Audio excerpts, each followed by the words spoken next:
कळलं? हो साहेब.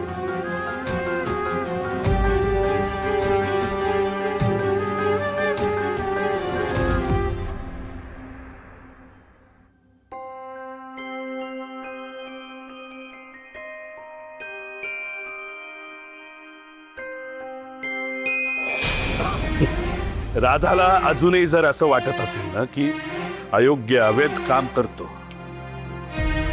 तर ते तिने पुराव्यासहित सिद्ध करून दाखवावं. मी सगळ्या घरच्यांसमोर शब्द देतो की तत्क्षणी मी हे घर सोडून निघून जाईल.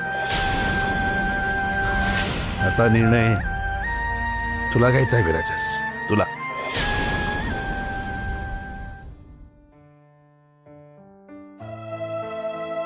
तुम्ही का बरं आलात?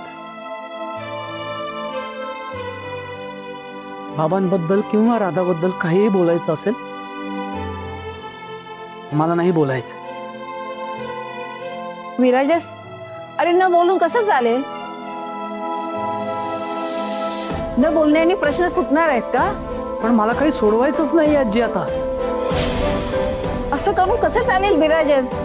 बघ आजी, मला तुझ्याशी वाद घालायचा नाहीये किंवा किंवा हा विषयच नको आहे. नाहीच बोलायचंय मला काय. मला थोडा वेळ शांतता हवी. I need some space. Bro, वहिनीचा तरी विचार कर ना प्लीज. का करू विचार? मी का करू राधाचा विचार? ती करते माझा विचार? नाही ना. माझा विचार करत नाही, आमच्या नात्याचा विचार करत नाही, माझ्या फिलिंगचा विचार करत नाही. दरवेळेस मीच का विचार करायचा? आणि कसं आहे ना, हे असं एकतर्फी नसू शकतं. नवरा बायको जर एकमेकांना समजून घेत असतील ना, तर ते नातं टिकतं. पण आमच्यात तसं काहीच नाहीये. राधाला ते जमत नाही, मग कसला विचार? खोटंय सगळं. अरे राधाने कायम नातं निभवलंय आणि ते पण मनापासून. हो, वहिनीचं प्रेम आहे तुझ्यावर. अनामिका, पण आता एवढं सगळं झाल्यावर कसा विश्वास ठेवायचा मी? जर नात्यामध्ये विश्वासच नसेल तर ते नातं नाही टिकू शकत, नाही वर होऊ शकत.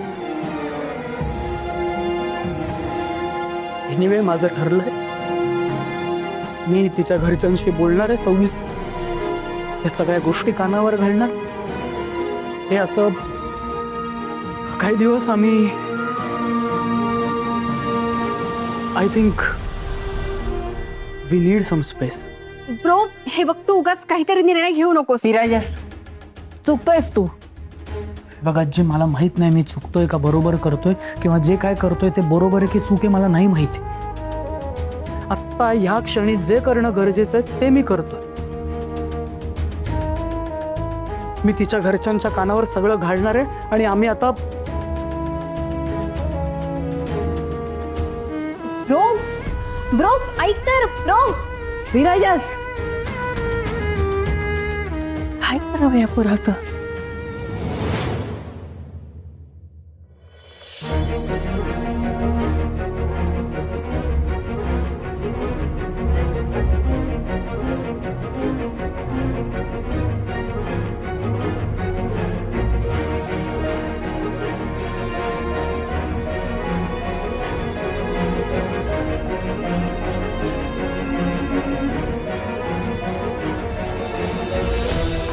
विराजसला माल शोधून दाखवावाच लागेल, नाहीतर तो परत कधीच विश्वास नाही ठेवणार माझ्यावर.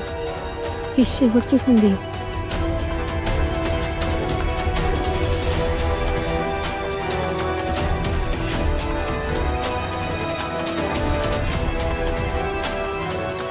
वहिनी, वहिनी, वहिनी, वहिनी, ब्रो चिडलाय तो माझ्यावर. माहितीये मला, मला काहीही करून त्याला शोधून दाखवावंच लागेल अनामिका, नाहीतर तो परत कधीच विश्वास ठेवणार नाही माझ्यावर. ही शेवटची संधी माझ्याकडे. वहिनी, ब्रो तुझ्या घरी चाललाय. काय? माझ्या घरी का? थोडा वेळ मिळावा, थोडी स्पेस हवी आहे, यासाठी तुम्हाला काही दिवस वेगळं राहता यावं हे सांगायला.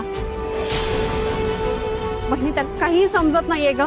तू जाऊन प्लीज अडव ना त्याला, प्लीज थांबव.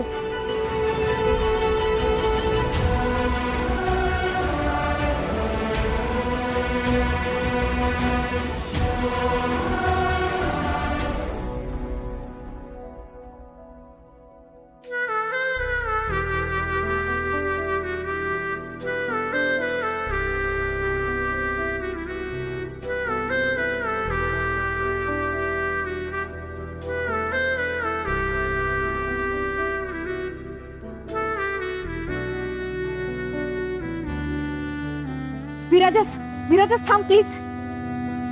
कुठे चाललायस तू? कुठे नाही. विराजस, तू कुठे निघालेस मला सांग. राधा, माझा हात सोड, मला जाऊ दे. नाही, जोवर तू सांगत नाहीस ना तू कुठे चाललायस, मी तुला नाही जाऊ देणार. मी माझ्या कामानिमित्त बाहेर चाललोय, किंवा असं समज की आजपासून मला तुला काहीही सांगायचं नाहीये. हात सोड, मला जाऊ दे. विराजस, प्लीज प्लीज समजून घे मला. काय समजून घेऊ आणि किती वेळा समजून घेऊ? रोज नवीन काहीतरी घेऊन येते, रोज नवा संशय, चुकीचे आरोप करते, माझ्यापासून गोष्टी लपवतेस, माझ्याशी खोटं बोलतेस, आणि आता ही अपेक्षा करते की मी तुला सगळं सांगावं, मी तुला समजून घ्यावं. नाहीये शक्य त्या.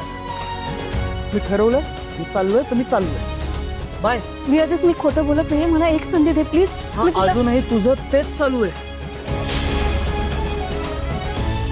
एखादी असती ना तर मनापासून एकदा माफी मागितली असती, एकदा सॉरी म्हणाली असती, पण नाही, तुला तर तुझंच खरं करायचंय. राधा, तू बाबांना गुन्हेगार म्हणते, समजतंय तुला? बाबांवर खोटे आरोप करतेस, ते तुझ्याकडे कुठलाही पुरावा नसताना. अरे राधा, बास.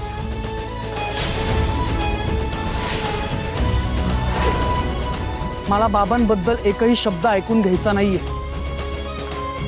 विराजस, तू माझं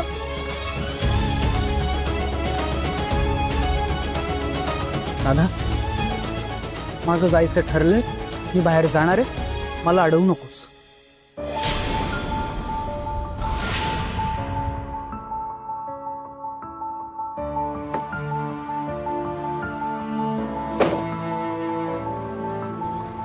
विराजस,